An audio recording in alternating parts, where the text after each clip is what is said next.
पाचन तंत्र एक ऐसे मशीन की तरह होता है जो कि हमारे पूरे शरीर को कंट्रोल करता है और यही वजह है कि पाचन में किसी भी तरह की कोई भी गड़बड़ी होने से इसका हमारी आंख, हड्डी, त्वचा, बाल, दिमाग और पूरे शरीर पे बहुत बुरा असर पड़ता है। यहाँ तक कि अगर पाचन ठीक ना हो तो कोई भी व्यक्ति ना तो अपना वजन बढ़ा सकता है और ना ही घटा सकता है। खाया हुआ खाना बहुत देर से पचना, कब्ज, गैस, सीने में जलन, ठीक से भूख न लगना और खाने के बाद भारीपन महसूस होना कमजोर पाचन की निशानी होती है। लेकिन सवाल ये उठता है कि पाचन खराब होता क्यों है और इसे किस तरीके से ठीक किया जा सकता है। दोस्तों, किन किन गलतियों की वजह से पाचन में खराबी आती है उसके बारे में हम इस वीडियो के पार्ट 1 में पहले ही बात कर चुके हैं, जिसकी लिंक आपको इस वीडियो के आखिर में मिल जाएगी। आज की ये वीडियो उसी वीडियो का पार्ट 2 है जिसमें हम कुछ खास तरह की खाने की चीजों के बारे में जानेंगे जो कि पाचन शक्ति को बढ़ाने में बहुत मदद करता है। दोस्तों, खाना ठीक से पचने के लिए पेट में 3 चीजों का होना बहुत जरूरी होता है, जिसमें पहला है एंजाइम यानी पाचक रस, दूसरा है प्रोबायोटिक यानी कि अच्छे बैक्टीरिया और तीसरा है डाइटरी फाइबर। अगर पेट में इन तीनों में से किसी एक की भी कमी होती है तो इससे पाचन में खुद ब खुद गड़बड़ी पैदा होने लगती है। इसलिए वीडियो का आखिर तक देखकर अच्छी तरह समझने की कोशिश करें। अगर आप इन तीनों को ठीक से समझ लेते हैं तो आपको पाचन से जुड़ी कभी भी कोई समस्या होगी ही नहीं, और अगर कभी हुई भी तो आपको ये पता होगा कि इसे किस तरीके से ठीक किया जा सकता है। सबसे पहले बात करते हैं एंजाइम यानी पाचक रस के बारे में कि ये होता क्या है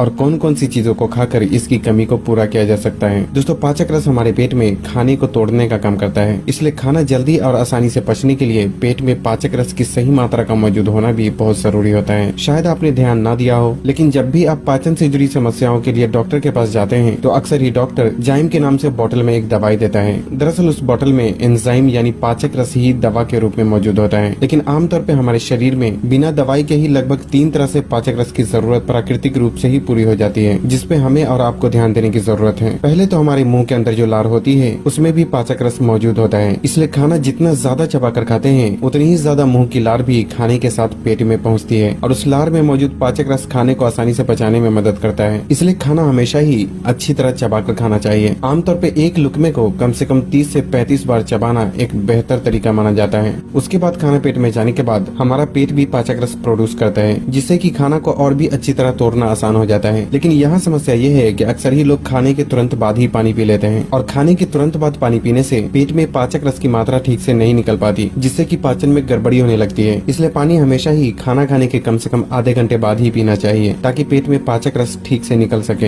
लेकिन इतना ही काफी नहीं होता। पाचन शक्ति को बढ़ाने के लिए कुछ खाने की चीजों के जरिए भी पाचक रस की कमी को पूरा करना बहुत जरूरी होता है, और इसके लिए खाना खाते वक्त 1 मिनट पहले एक बटन के आकार के कच्चे अदरक को चबा चबा कर खाना चाहिए। और ऐसा इसलिए क्योंकि कच्चा अदरक पेट में जाने के बाद पाचक रस की मात्रा को बढ़ा देता है, जिससे खाना पचने की प्रक्रिया भी तेज हो जाती है। इसके अलावा लगभग हर कच्चे खाने में पाचक रस मौजूद होता है, लेकिन यहाँ भी समस्या ये है कि जैसे ही खाना को पकाते हैं तो उस खाने में मौजूद पाचक रस गर्मी के संपर्क में आने से पूरी तरह से खत्म हो जाता है। इसलिए पाचक रस की कमी को पूरा करने के लिए जो चीजें कच्चा खाने लायक होती है उसे कच्चा ही अपने खाने में शामिल करना चाहिए, और इसके लिए किसी भी फल का इस्तेमाल किया जा सकता है या फिर खीरा, गाजर और चुकंदर जैसी चीजों को सलाद के रूप में भी अपने खाने में शामिल किया जा सकता है, क्योंकि इन सभी चीजों में पाचक रस की अच्छी खासी मात्रा मौजूद होती है। पाचन शक्ति को बढ़ाने के लिए जो दूसरी चीजें जरूरी होती है वो है पेट में सही मात्रा में अच्छे बैक्टीरिया का होना। दोस्तों, आप में से कुछ लोग यही सोच रहे होंगे कि बैक्टीरिया तो शरीर को नुकसान पहुंचाता है, तो भला ये पाचन शक्ति को बढ़ाने में कैसे मदद करता है। दोस्तों, यहाँ इस बात का समझना जरूरी है कि हमारे शरीर में 2 तरह के बैक्टीरिया होते हैं, एक है बुरा बैक्टीरिया और दूसरा है अच्छा बैक्टीरिया। बुरा बैक्टीरिया हमारे शरीर में बीमारियां पैदा करता है, जबकि जो अच्छे बैक्टीरिया होते हैं वो खाना को पचाने में मदद करने के साथ साथ शरीर में और कई दूसरे कामों को पूरा करने में भी बहुत ही अहम रोल प्ले करता है। बल्कि अच्छे बैक्टीरिया की शरीर में कमी होने से पाचन में गड़बड़ी होने के साथ साथ शरीर कई सारी बीमारियों का शिकार हो सकता है। दोस्तों, जो लोग ज्यादातर बाहर के खाने और ज्यादा तेल या चीनी से बनी चीजों का इस्तेमाल करते हैं उनके शरीर में अक्सर ही बुरे बैक्टीरिया की मात्रा बढ़ जाती है और अच्छे बैक्टीरिया कम होने लगते हैं, जिससे कि पाचन तो खराब होता ही है, साथ ही कई सारी दूसरी समस्याएं भी शुरू होने लगती हैं। इसलिए अगर आप भी बाहर के खाने, तेल या चीनी से बनी चीजें और पैकेट में मिलने वाली चीजों का इस्तेमाल करते हैं तो जाहिर है कि आपके भी पेट में अच्छे बैक्टीरिया की बहुत ही कमी हो चुकी होगी, और ये भी आपके पाचन में गड़बड़ी होने का एक बड़ा कारण हो सकता है। पेट में अच्छे बैक्टीरिया की मात्रा को बढ़ाने के लिए 2 चीजों में से किसी एक का इस्तेमाल करना एक बहुत ही बेहतर ऑप्शन हो सकता है, जिसमें एक है दही और दूसरा है एप्पल साइडर विनेगर यानी कि सेब का सिरका। इन दोनों चीजों में अच्छे बैक्टीरिया बहुत ही अधिक मात्रा में मौजूद होते हैं, जो कि पाचन शक्ति को बढ़ाने में बहुत ही मदद करता है। अगर आप दही का इस्तेमाल करना चाहते हैं तो थोड़े से दही में 1 चुटकी जीरा पाउडर मिलाकर सुबह के नाश्ते या फिर दोपहर के खाने के साथ इस्तेमाल किया जा सकता है। और अगर आप एप्पल साइडर विनेगर का इस्तेमाल करना चाहते हैं तो इसके लिए 1 छोटा चम्मच एप्पल साइडर विनेगर 1 गिलास गुनगुने पानी के साथ साथ सुबह खाली पेट इस्तेमाल किया जा सकता है, या नहीं तो सलाद में डालकर भी इसका इस्तेमाल किया जा सकता है। लेकिन ख्याल रखें कि एक दिन में ज्यादा से ज्यादा 2 छोटा चम्मच से अधिक एप्पल साइडर विनेगर आपको इस्तेमाल नहीं करना चाहिए। साथ ही कंपनी चाहे कोई भी हो, लेकिन आपको ऐसा एप्पल साइडर विनेगर खरीदना चाहिए जिसे फिल्टर नहीं किया गया हो। और इस तरह के एप्पल साइडर विनेगर की बोतल को हिलाने से उसमें कुछ टुकड़े तैरते हुए नजर आते हैं। इस तरह का एप्पल साइडर विनेगर आप ऑनलाइन भी खरीद सकते हैं, जिसकी लिंक आपको वीडियो के डिस्क्रिप्शन में मिल जाएगी।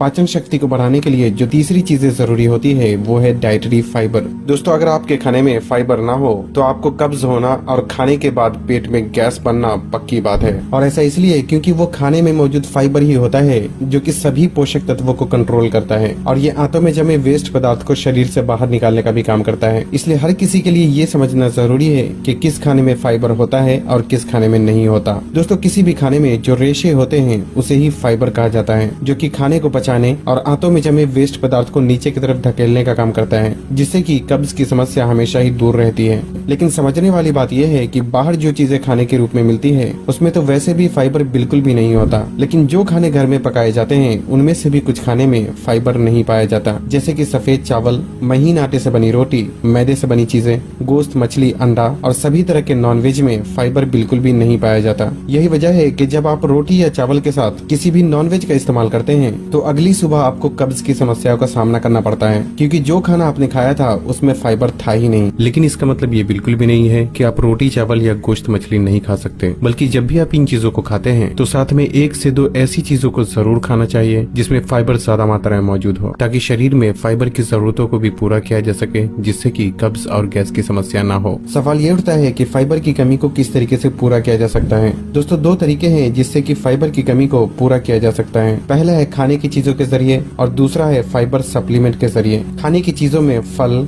सभी तरह की सब्जी और होल ग्रीन फूड में फाइबर मौजूद होता है, खासकर सेब, अमरूद, भिंडी, गाजर, ब्रोकली, गोभी, टमाटर, छिलके वाली दाल, ब्राउन राइस, मटर और पालक जैसी सब्जियों में फाइबर की अच्छी खासी मात्रा मौजूद होती है। इसलिए बेहतर है कि सुबह की शुरुआत आप किसी फल से करें और उसके बाद आप जब भी खाना खाते हैं तो आपको अपने खाने में रोटी और चावल की मात्रा कम और सब्जी की मात्रा ज्यादा रखनी चाहिए, जिसमें आप सब्जी पकी हुई भी इस्तेमाल कर सकते हैं और खीरे, गाजर और चुकंदर जैसी सब्जियों को सलाद के रूप में भी खाने में शामिल किया जा सकता है। यहाँ तक कि अगर आप रोटी या चावल के साथ सिर्फ नॉनवेज का इस्तेमाल करते हैं तो अब से आपको अपनी ये आदत भी बदल लेनी चाहिए और साथ में कोई एक सब्जी और सलाद को भी शामिल जरूर करना चाहिए, ताकि आपको कब्ज और गैस की समस्या न हो। क्योंकि आपके खाने में सब्जी की मात्रा जितनी ज्यादा होगी, कब्ज और गैस की समस्या भी आपसे उतनी ही दूर रहेगी। लेकिन एक बात तो मुझे भी पता है कि अभी के लाइफस्टाइल के हिसाब से हर वक्त के खाने में सही मात्रा में सब्जी का इस्तेमाल कर पाना हर किसी के लिए मुमकिन नहीं है। इसलिए जब भी आपको लगे कि जितनी सब्जी आपको खाना चाहिए उतनी आप नहीं खा रहे, तो ऐसे में फाइबर सप्लीमेंट का भी इस्तेमाल किया जा सकता है। और इसके लिए इसबगोल की भूसी का इस्तेमाल करना एक बहुत ही बेहतर ऑप्शन हो सकता है, क्योंकि इसबगोल एक फाइबर सप्लीमेंट होता है जो कि सब्जी कम खाने की वजह से जो फाइबर की कमी होती है उसे कुछ हद तक ये पूरा कर देता है। इसे इस्तेमाल करने का तरीका ये है कि 1 छोटा चम्मच इसबगोल की भूसी 1 गिलास पानी में डालकर 5 से 10 मिनट के लिए छोड़ दें, और जब ये पूरी तरह फूल जाए तो उसे किसी भी वक्त के खाने के 10 से 15 मिनट बाद इस्तेमाल किया जा सकता है। लेकिन खासकर रात के खाने के बाद आपको इसका इस्तेमाल जरूर करना चाहिए, ताकि आपको कब्ज की समस्या ना हो। लेकिन यहाँ इस बात का भी ख्याल रखना जरूरी है कि इसबगोल की भूसी आपको हमेशा ही बिना फ्लेवर वाला ही इस्तेमाल करना चाहिए, क्योंकि वही प्योर होता है और उसी से फायदे भी मिलते हैं। और यहाँ एक बात का और ख्याल रखें कि सब्जी को छोड़कर आपको पूरी तरह से इसबगोल पे ही डिपेंडेंट नहीं होना चाहिए, क्योंकि इसबगोल से सिर्फ शरीर को फाइबर मिलता है, जबकि सब्जी और फल का इस्तेमाल करने से